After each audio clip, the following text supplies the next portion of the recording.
Hello and welcome back to another episode of LMS Cast. I'm joined by a special guest and friend. It's Brian Castle. You can find him on Twitter. He's at Cast Jam. He's got a great Twitter account. I've been following it for I don't know how long. I've listened to Brian on his podcast, Bootstrap Web, for a long time. And he's a awesome software creator and fellow entrepreneur, but also great at helping other entrepreneurs start and scale. Welcome to the show, Brian. Hey, Chris, how's it going? Yeah, I'm excited to get into it with you. And I've always enjoyed our chats. We're just on a similar wavelength, and you've given me a lot of good business advice. I was actually just talking with my partner Jason Coleman the other day about we had this a theme launchpad that we were thinking of sunsetting, and we had plans to ultimately build a new theme to go with Lifter LMS. And you're like, why get rid of a product you already have that's functional? And it was like really good advice. And it took us a long time to get the new theme built, but you always have like your instincts are strong, so just props for that. Chris, you and I have connected like so many times. Dude, it's been a long time since we've known each other. Probably like 10 years now, something like that. Yeah. And I don't actually remember that specific conversation, but it sounds like something I probably said. It was in a hot tub in Cabo, so that's probably why. After several beers, yep. Yep. But you have a software, Clarityflow, which a lot of this, you out there watching or listening, if you're into coaching and this whole challenge of relationships, like coaching isn't just content, it's conversation. And so that's at clarityflow.com. And then your content side and coaching yourself is at instrumentalproducts.com. But let's talk about Clarityflow. That's your new thing. Let's talk about Clarityflow first. What problem do you solve there? And I know you solve several, but what was the seed of the idea for Clarityflow? Yeah, so I mean, Clarityflow really evolved a lot. Like, it's been really different. So I've been running Clarityflow for now 3 full years now, and it started as a different name. It started under the name Zip Message, and almost a year ago, like at the beginning of this year in 2023, we rebranded from Zip Message to Clarityflow. But starting from 6 months before, so middle of 2022 was when we did a big, really I did, but I have a small team working with me. But I did a lot of research with our customers, and we dialed into coaches. So early on, when it was Zip Message, it was really just this like asynchronous messaging tool that was used just really broadly in a bunch of different ways, right? Like we saw coaches using it, we saw remote teams using it, we saw sales teams, we saw podcasters using it for async stuff, we saw hiring use cases, teaching, and all this different stuff. And then it really became clear in our second year, like in 2021, that or as we got into 2022, that we really do need to like sort of niche down and figure out who we are building for and who we're serving best. And through a couple of early customer research conversations, it became clear that like, all right, the segment who are using it for coaching,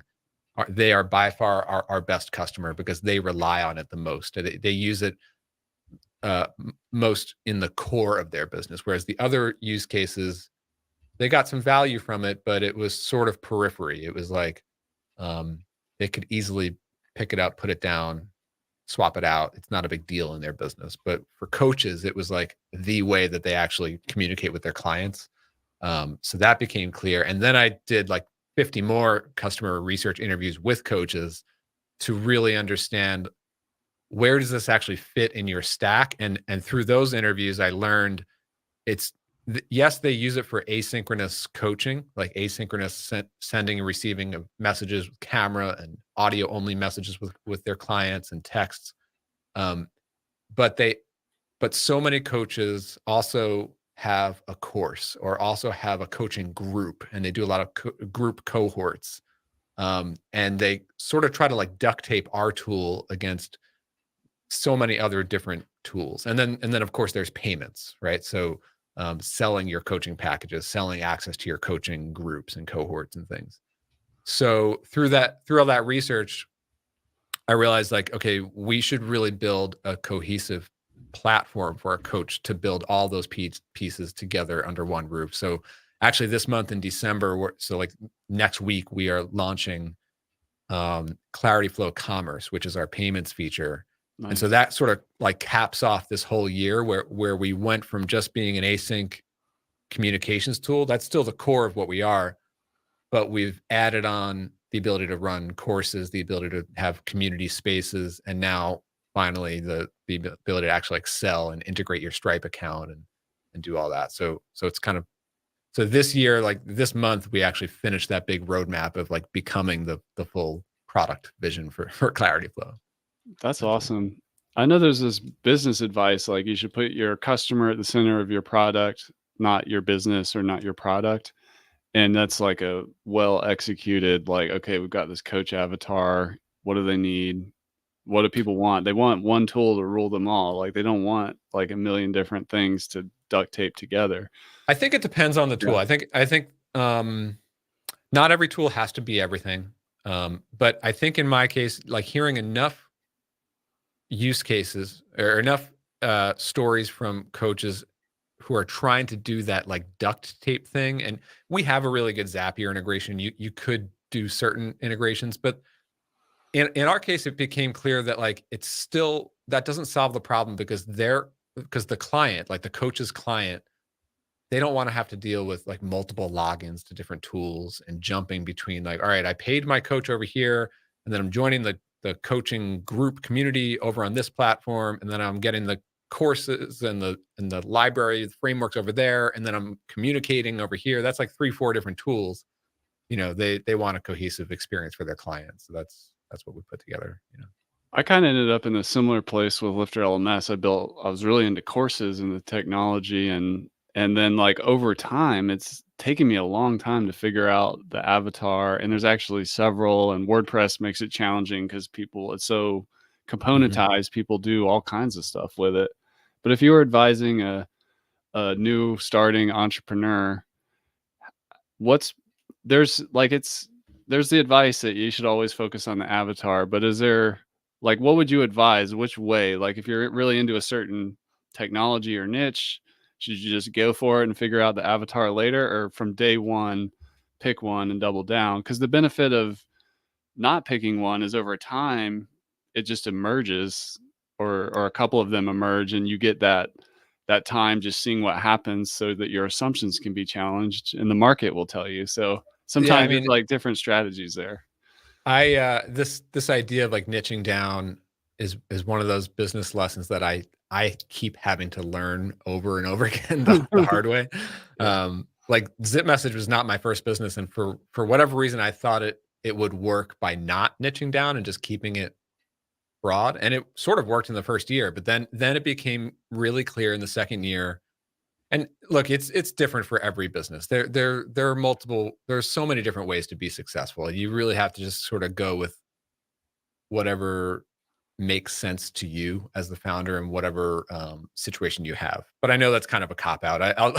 I'll give you like in my experience, what I found was, um, yes, we could find some customers by not niching down and just being like, yeah, we work for that, and we work for that, and we work for that. And on our marketing site, we had like at one point we had like something like 6 or 7 different pages, like one that spoke to coaches, one that spoke to sales teams, one that spoke to everything. And so like it it eventually became easier in so many different ways to focus in on our ideal customer, the coach. I mean, number one, like the obvious ones are like marketing, right? So like the website speaks to coaches. Every headline that we write, every text, every email, we're speaking to a coach, and we can speak directly to what they care about. So you're not kind of watering down your messaging. But I think to me, what became a lot more interesting is the on the product side. Um, we went from not really having a clear direction on what we should build next, what features are most important to build next, because again, we were serving so many different use cases, and it like even eliminated a lot of interesting features from us being able to build them because it's like it's too specific. Only a few people might use this or that feature. And I actually remember in the first year or two of Zip Message, it was pretty haphazard in terms of choosing which features we build next. It was like, What I sounds think this, fun? what sounds fun, or Yeah. maybe a couple people asked for this. They happened to ask for it this month. All right, let's build it this month.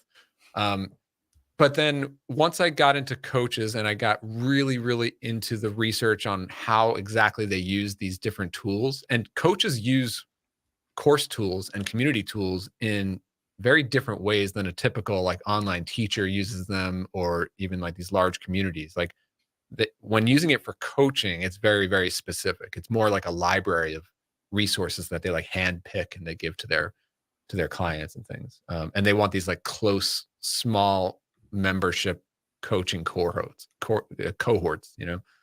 So I learned all those little details, and then it became clear, like, all right, this feature is really important to coaches. Let's do that first. And then this feature is really important to kind of round out that stack for a coach and finish out that use case.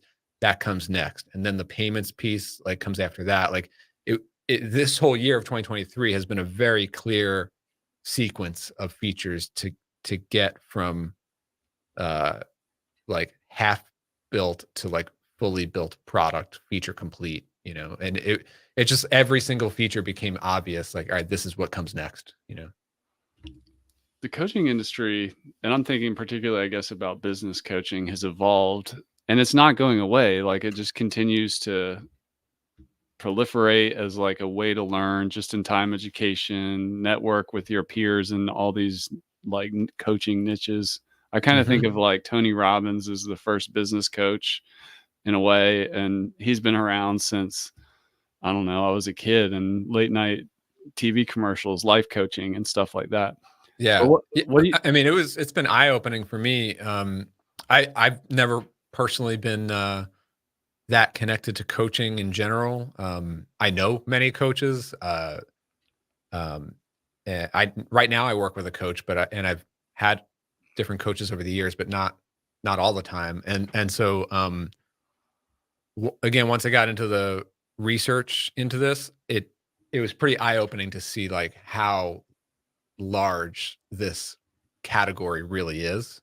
Because yeah, like you were saying, like I'm sort of familiar with like business coaches, but yeah, it goes so far beyond that. As you know, I mean, it's like we see customers using Clarityflow who are we do get a lot of business coaches, but even within that, you've got like sales coaches, you've got executive coaches, you've got marketing coaches, product coaches, and then we see life coaches, we see nutrition coaches, health and fitness. We see spirituality. We see a lot of music teachers using us. We see a lot of speech and language coaches. I've seen like pet training coaches, parenting coaches, like relationships. Like there's all these different areas where people, like person to person, one person helping the other. It's like an age. It's been around for centuries, right? Um, you know, but and then there's like different styles of coaching, and the ones that really resonate with Clarityflow tend to be the coaches who are, they probably do some one-to-one coaching, but they are looking to start to scale. And to do that, they do it in one of two ways. One is they get into more group coaching, and usually in a form of like cohorts, where it's like they'll do a spring cohort and a summer cohort and a fall. And they're moving to more asynchronous coaching, meaning instead of booking a lot of live one-to-one calls on your calendar, you can still have face-to-face, like deep level coaching with video or audio only, spoken or text, but you can go back and forth on your own time. And then when you combine that with groups, like that also opens the door to like coaches in Australia working with clients in America or Europe and Asia, and like getting across time zones. When you take the live scheduling piece out of it, it really opens up a lot of possibilities for a coach to sort of like scale their business and kind of take back a lot of their time, you know. yeah, I know there's all these niches and they do it a little differently, but if you were to kind of put together a great coaching package, what would be the elements, like what's in the box when somebody buys a coaching a package that's well designed? Yeah, I mean, we see a lot of different options. There's still the option to just do a straight like subscription, which is probably the most common way. Is like some flat monthly price gives you. Sometimes they include live coaching, and sometimes they don't, right? And they just do asynchronous. Sometimes they offer both options. Um, uh, we have some coaches who like limit the number of asynchronous messaging every month, and you can do that with Clarityflow. But um, I find that like it's just easy enough to say like X dollars a month. You Unlimited. have you have unlimited Yeah. async access, and the reality that might seem scary to offer unlimited access, but the reality is you can structure it so that like every request you only guarantee a response time of like say up to 2 business days or something like that. um Asynchronous is not live, so it's not like you have to be standing by the line and answer a call when it comes in. It just hits you just have an inbox, and then you can work your way through that inbox at a time that makes sense. That's awesome. And tell me more about, like with Clarityflow, there's conversations, coaching programs, interactive courses, group spaces. You've got the payments coming. Um, what's like you have the unlimited access as an example, but what else? Like, what do you do with all the old recordings? How do you organize it? What do you save? What do you not save? How do you automate? Like, you could have like reuse like a welcome to the program message that goes out. That's a big one. Is like Yeah. we give you this thing we call the library, so you Okay. can build your library of template messages. So And besides a welcome message, what's in the library? so like answers to common questions. Okay. So like a coach's client, if say it's a business coach, they probably get the question of like, how should I price my product? And they've probably answered that with some go-to strategies like hundreds of times. They Right. could create a 5-minute video that gives their best response to how to price a particular type of product. That goes into their library. How to make my first hire, that goes into their library. How to I don't know, like, Get a virtual assistant or yeah, get whatever. a VA, like hey, I've answered this question like 20 times. Let's take that last one and turn it into a template. And so that's like getting even back to like courses. Like a lot of coaches would sign up for a course software to not necessarily deliver a course like lesson 1, lesson 2, lesson 3, but just to have a place to store all this content, and then they can like hand pick and select and say like, hey, like this coaching client is a little bit beginner. Let's curate a couple of pieces of content and strategies for that person. Or this client is more advanced. I'm going to go to my more advanced content in my library and give it to that person. So that's a big part of what people do with Clarityflow. Yeah, that's huge. The best coaching things I've been around, there's the coach is like kind of prescribing, and if they have this giant, overwhelming vault, they make it easy. You can find it on your own, or maybe they're like, "Hey, you should really you need to focus on this piece, this needle in the haystack." Basically, I'm thinking of people like Dan Martell or James Schramko. They have these like big libraries of public content, but also in their programs, and that's Yeah, but I think that also that like they're still coaches. They're still giving personalized advice or personalized responses back to the person, right? So it might start with a template message about your go-to VA hiring strategy, right?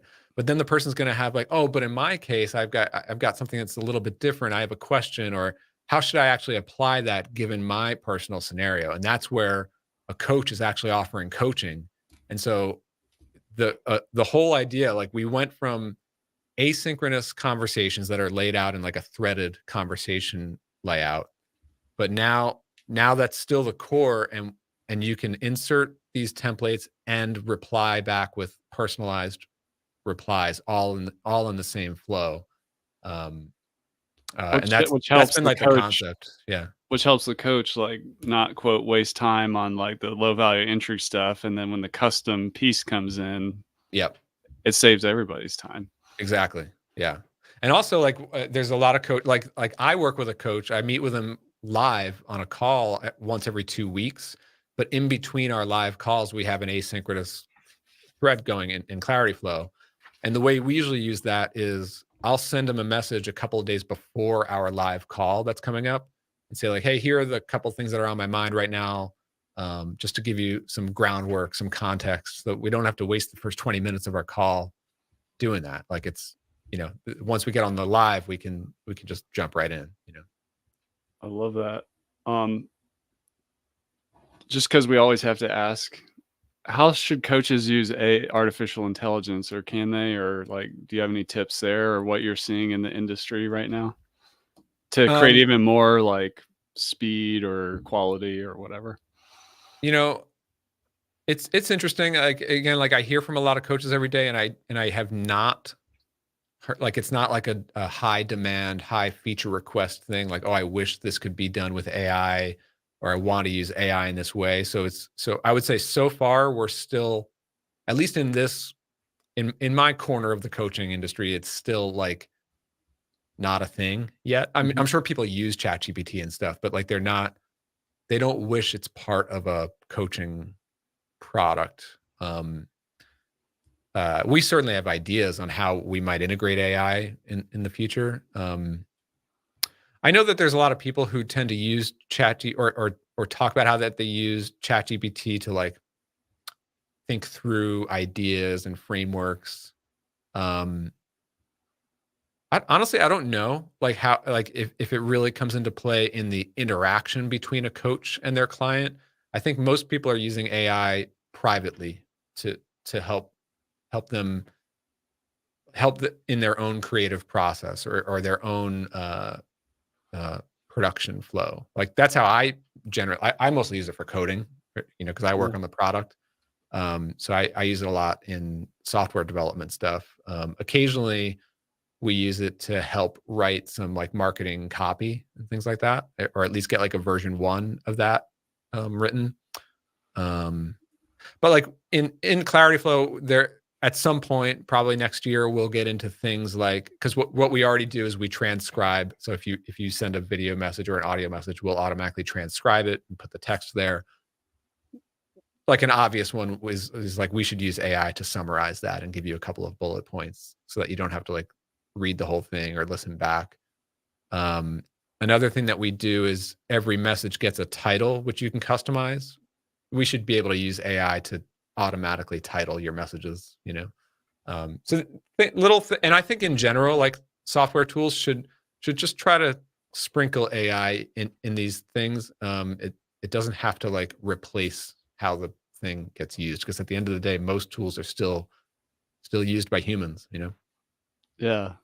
I could see, I like your point about just using it in your own brainstorming. Like I could see a coaching client Mhm. being like, okay, I just signed up for SaaS coaching with this person. What should I ask them or whatever? Like just to get the brainstorm, get the juices flowing. Yeah, for sure. Yep. You mentioned you code. One of the things that's always impressed me about you is you're what I would call a unicorn. Like you can market, you can sell, you can design, you're good at product, you can write code, you're good with team members. Like you do it all. Um, Yeah, I would question on the marketing side. I think I've had some marketing wins over the years and some product business wins, but like I always feel stronger on the product side. That and I think of product as like that includes talking to customers and yeah. then mapping the customer needs to designing a feature and an interface that makes sense. That's where I like to. That's literally where I spend most of my time anyway. Well, there's that saying that the best marketing is a good product. So I think so. Yeah. yeah, yeah. Or and there's also that other one is advertising is the price you pay for not having a great product or something like Right. that. Cool. Well, let's talk about on the instrumental product side, like who is your ideal person that you want to help Yeah, so as this an is entrepreneur? new. I Yeah. mean, we're this is live, but we're recording this in December of 2023, and so this month I'm starting. I'm just getting the wheels turning on this new business. So this is like separate from Clarityflow. Clarityflow continues to run. I've got a small team, and I still work on that. But yeah, I want to start up something new in 2024, and I'm calling it Instrumental Products. It's I'm thinking of it like a media brand, like a media company. It'll mostly be me. I'm going to be focusing a lot on creating a lot of YouTube content, but it's mainly around product strategy. Like I was just saying, like I like to spend most of my time thinking and working and building things on the product side. And I did go through this transformation this was back in 2017, 2018, where before in all the years before that, I was really just a designer and a marketer, and I couldn't build software products full stack. I always relied on outsourcing and hiring developers and or just doing like services and not being able to do full software products. But then I learned how to code. I learned Ruby on Rails. I learned, the full stack, being able to take any idea or meet any market need and build and ship something. And now, we're like 6 years later. I've really leveled up my skills a lot on that, because that's all I've been doing for the last 6 years is building software products. And so um, I I would like to get back into teaching and content and coaching. And I've started doing this a little bit through Instrumental Products, where I'm helping people transition to a products business. And that could be learning how to code and ship your own software SaaS idea or WordPress plugin idea or whatever it might be. Or it could be working with you and your co-founders or small team to like get like transitioning or shipping your first product and kind of transition into that. Again, like it's just starting up now. I'm getting like the content engines going. I'm starting to do a bit of coaching with some product folks, and I'm learning right now on like how to really niche this down. But my current thought is helping you build and ship a product and kind of expand your skill set to be able to do that. Yeah, it's fun. I'm sort of exploring right now, but I'm pretty excited about it. I came into product from the agency side, and it was really challenging. It was really hard. I had partners, it was really tough. But I hear that a lot from people, particularly in my circles in the WordPress community, who build websites for clients and they want to get into product. Mm-hmm.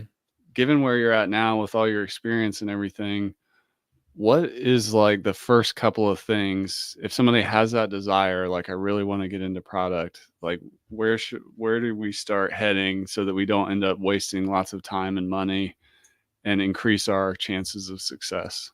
Yeah. So, I mean, I definitely went from, one of the things that drove my interest in this back in 2018 was that before that, I was totally, if I wanted to get into any sort of software product business, I was totally reliant on outsourcing the development. And that meant a few things, which I learned the really hard way. Like I had a SaaS attempt at that back in 2017 where I spent upwards of 50, maybe more $1,000 over the course of a year or two, just hiring back-end developers to take my designs and my product ideas, bring them to life. So not only like spending a ton of money, and unless you have investors, if you're bootstrapping like I was, like that could be pretty draining. But then it's also like not really understanding how everything comes together. And I'm a designer first, but I build and ship products full stack. And I've come to a point now where like I really see design as everything, from like designing how the database is architected to how different services in the code work together, how the interface comes together, how users use it. It's all you're designing a product from the inside and out, and I made so many product mistakes early on before I learned the full stack that not only cost me money, but like made a much worse product because I did not understand why certain technical decisions were being made. It's made me collaborate so much. I have a team of 2 or 3 developers where we collaborate on such a deep level that I wouldn't have been able to do before had I not, known the language. So that's been a huge one for me. And then just gaining the ability to build and ship literally anything. Like at this point, there's this sense of like, of course I haven't built everything, but like any idea that comes along, I know how to learn how to build that. I know the path to figuring this out. And man, now with AI, like I can't believe I spent these years in 18, 19 learning how to code, and AI was not even a thing back then. I wish it was. Like AI makes it so much easier now.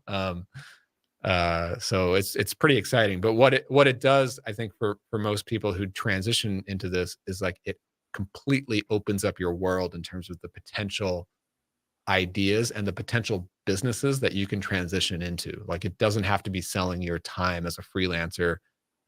It could be a way out of like having a job full time. Of course, those things take a really long time to transition out of, but it definitely opens a lot of possibilities. Yeah, that is really amazing about your broad skill set. But I love how you put design kind of at the center. And I think there's our world runs on design, whether you realize it or not. Everything is designed. I remember going to Barnes and Noble once and being like, "Oh, I want to find a book on design. I want to level up my being a product person design." I couldn't really find anything. I went to Amazon. I wasn't really sure what I could find the best stuff that was relevant to my industry. It seems like it's so important, yet there's a gap, or it's like really narrow, like, oh well, we're just going to focus on interface design, but what there's not, I don't know, it just seems like there's this big gap in the market. I mean, even like at the book level, for somebody who wants to get into product design, let's say at the software level, I mean, there's that book, Don't Make Me Think. It's really old, it's good. Yeah, But is it's a there classic. Yeah. like, what other resources would you throw out there for somebody wanting to level up on product, particularly around design? The for me, it's always been just go build stuff, get into projects and do it. I mean, there's probably technical books out there that you can. I've never been a learner of technical concepts using books. Right. Usually because the things move so quickly that they're so you're not up on the latest stuff. You should still, I think, generally choose things that are a little bit older and more mature. Like don't just go straight to like the cutting edge, most trendy tech stacks and languages and things. I chose Ruby on Rails because it's like old and boring and huge and well established. But yeah, like books are also like, this is the other thing that I learned as someone who learned how to code for the purpose of shipping products. It's a very different thing if you are learning for the purpose of like getting hired as a developer and like maybe getting your first job as a junior developer, or trying to go work at Google or something, or level up your career as an employed web developer, software engineer. That's a totally different thing. Like you need to learn all the details and be able to, but like in my world, I've only ever been interested in learning how to build so that I can ship a product as quickly and efficiently as possible. And that means like, I don't want to learn the whole book on JavaScript. I just want to learn the little bits that are going to help me build this interface so that I can ship it. And there's a lot of necessary shortcuts that you need to take. And it can be really confusing in the early days to know what is actually important to spend time understanding and learn, and what else can I sort of just learn the surface level and get the gist, but I don't have to go deep because it's not going to get me there faster. That's over time you get better and better at learning those like shortcuts through the learning stuff. And that's where projects come into play, right? Like, yes, you probably need to take some courses, like a 101 course at the beginning. There's a lot of like online learning materials out there. I also got a lot of benefit from working with coaches in my first year of learning, like other experienced Ruby on Rails developers coaching me on like when I get stuck, they can answer my questions. But the most important learning thing was taking that base knowledge that I gained through courses and some coaching and getting into practice throwaway projects. And then eventually, like the sooner you can get to building and shipping your very first real project or product, that's where you're going to learn like, all right, this is where I'm getting stuck and this is what's going to get me to the finish line. And you're going to learn that again and again. And learn by doing. That's the best thing. What would you say to like a non-technical founder who really wants to get into like software as an example on the decision of like, should I really try to be full stack or find a technical co-founder? Like, do you have any generic advice at that crucial decision point? I feel like there's never really any generic advice for anything. Yeah.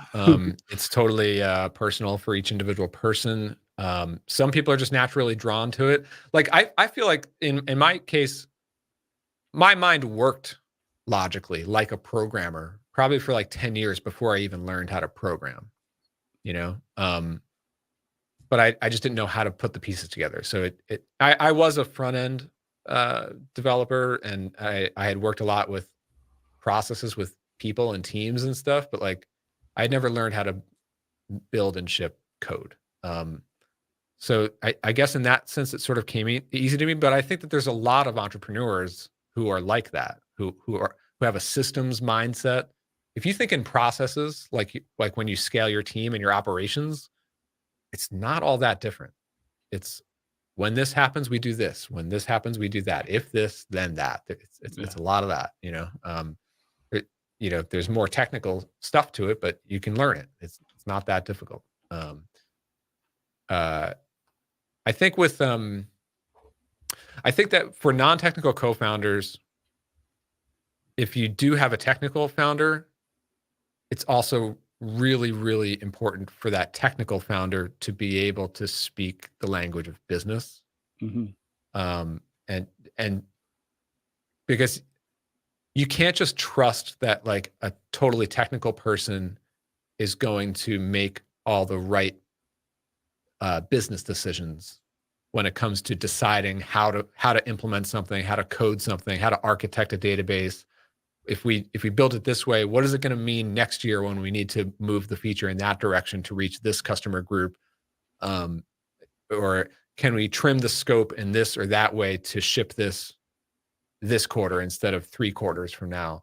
I mean, there's a lot of that kind of like decision making, and I think it's like a technical founder and a non-technical founder need to sort of meet each other in the middle. Like the non-technical needs to care about marketing. Well, the non-technical founder, of course, they need to do the sales and marketing, but like they also need to like learn enough about the technical side to be able to speak to the technical person and make informed decisions. They can't just trust that because what ends up happening is the non-technical founder gets frustrated with like, how long are things taking? Why are things taking long? Right. Why can't we ship this? Why doesn't it work in the way that I thought it would work? Like, well, you sort of got to get it into the weeds to understand that stuff. Maybe you're not the one actually writing code, but like you got to understand how things were architected, Let's say there's a coach or a course creator out there and they're super niche and they're like, you know what, I want to add more value in addition to courses and coaching. I think I want to build like a software for my people.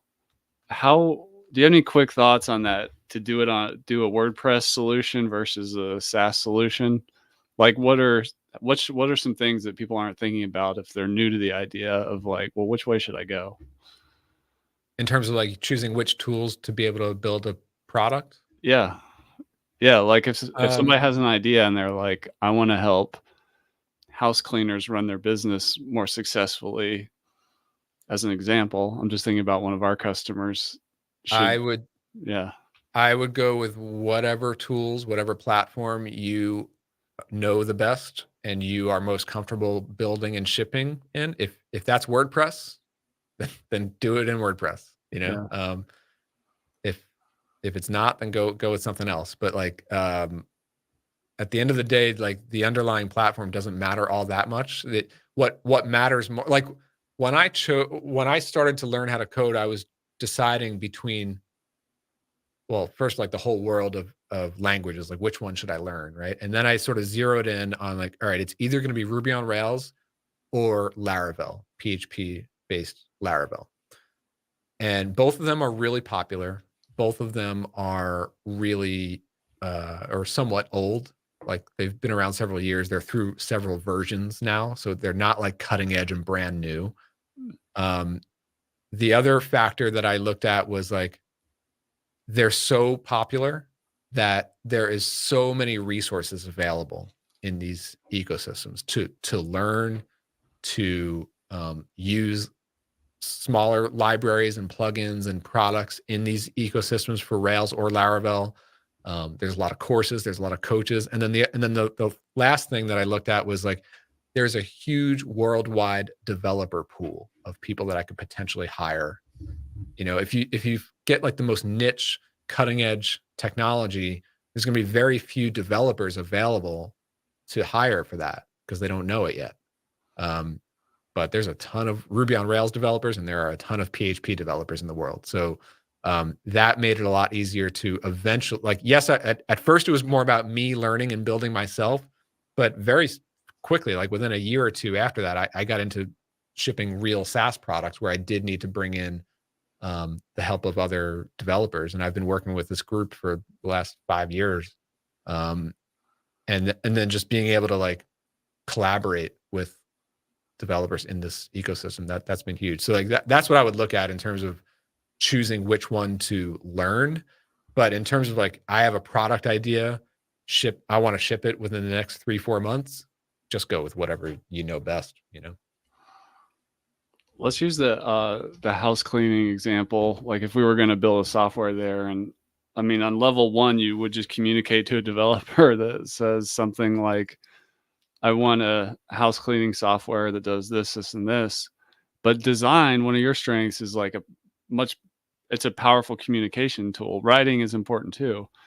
But how does somebody get into visual communication? Like for you, when you're designing, do you start like on paper, then you go to Figma or something like that? Or do you build like a fake PowerPoint mock-ups, or how does somebody get into that way of thinking and communicating visually and thinking about user experience?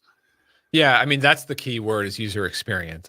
It's so much less about the colors and the styling and the fonts. I mean, that stuff is important too. Like you don't want it to, like it should have a cohesive visual look and feel, but that gets figured out very early on, like from the branding. And then once you have like a basic style guide to work with, like that basically defines your 3 or 4 colors and stuff like that. Eventually you get better at like fonts and spacing, and that stuff is just surface level, like visual look and feel. When I think about design for a product, I'm thinking about, I start with, what does the user need to do? I very much like this concept of job to be done. And that's how I structure a lot of my customer research interviews, is understanding their job to be done. Like, why are they hiring this product? What's the outcome that they need to get from it? And in many cases, like in the case in Clarityflow, it's a product that they're going to probably open up and log in and use on a day-to-day basis. So like I got to understand, like, what is their like daily workflow, and where do they need to get to fast? What do they need to use a lot? What are they not going to be using very much? We could sort of tuck those away in like settings panels and stuff. But mostly it's like, what's the fastest way between point A and point B? They want to do this. They want to send this message. They want to be able to configure these options and send it off. Like, let's help them do that in a seamless way. The other thing that's kind of frustrating, but it's part of the process, is I might have, like, after I do a customer research interview and I design and I know conceptually what the feature needs to be and what it needs to do, I could design it and build it and ship it with whatever concept and layout and user interface that I think makes the most sense to me. But so many times I ship it and then I get feedback from users who are confused, or Right. they can't find the button that I think is pretty obvious, but they don't see it, or they actually end up working in a different sequence than I thought they would in their workflow. Um, it- you just can't understand that stuff until you put it in the hands of customers. So I'm a big believer in yeah, do your best to ship something of high quality, but sooner the better. Like get Yeah. it out the door as quickly as humanly possible, because and it's not done once you ship it. Like once you ship it, now you can learn, and now you can iterate and improve it and all that. So like even this week, like we're about to launch this big commerce feature. It's one of the biggest features that we've built so far. We've been working on it for probably almost 3 months now. But we're at the end. We're at the final testing, and I'm telling my team like, all right, we got to test it, of course, but it's going live next week. Like there are going to be things that are not going to be finished or not, or might break, but we're going to fix those afterward. We need to just get it out the door and get it in the hands of users, and then go from there. You know. Last quick question, just for the course creators out there. Interactive courses is a feature of Clarityflow. What does that mean? Or like if somebody's really just thinking about content and making videos for their courses, how can they make it more interactive? Yeah. So again, we take the angle of like this is for coaches Yeah. and their clients. So it a lot of times a coach's form of a course is like an interactive thing where they'll send like one message to their client, or one course lesson, if you will, to their client. And then you want to have a workflow that says like once the client presses play on that, then trigger the next one. Hmm. Or once they press play, trigger the next one a week later. Or you can do things like if the client has not pressed play, automatically send a email 3 days later to sort of nudge them to say, hey, you haven't watched this yet. Um, and then the other way you can do it is like if the client presses play, or if the client posts a reply, then automatically post a reply back to them after that. So you can set up these like question and answer, call response, time delayed sequences. We call them workflows that you can like build into your conversations and into your courses in Clarityflow. That's essentially what it is. Awesome. Well, that's Brian. I could talk to you for another hour, but we're up on our hour here. So go check out Clarityflow. That's at clarityflow.com. If you want to learn or work directly with Brian, check out instrumentalproducts.com. And you can also put them in your earbuds like me and listen to Bootstrapped Web. It's a great podcast. If you enjoyed this conversation, you'll really enjoy Bootstrap Web as well. Is there any other final words for the folks listening out there, Brian? Yeah, Chris, this was fun. Always good to catch up with you, and I'm always a fan of what you guys are doing over there at Lifter. So yeah, keep doing it. I can't believe like you've been doing this podcast forever. I like to say I started this podcast at the same time as Tim Ferriss. He's just a lot better known than me. So literally 10 years. Wow, incredible. So I mean, that is like super impressive to and you've been like, have you even like missed a week on this thing? I mean, maybe here or there, but not really. Wow. So yeah. Well, thanks for coming on, Brian. I really appreciate it. Go check out also Brian on Twitter. That's at CassJam. And I hope you have a great rest of your day. Later.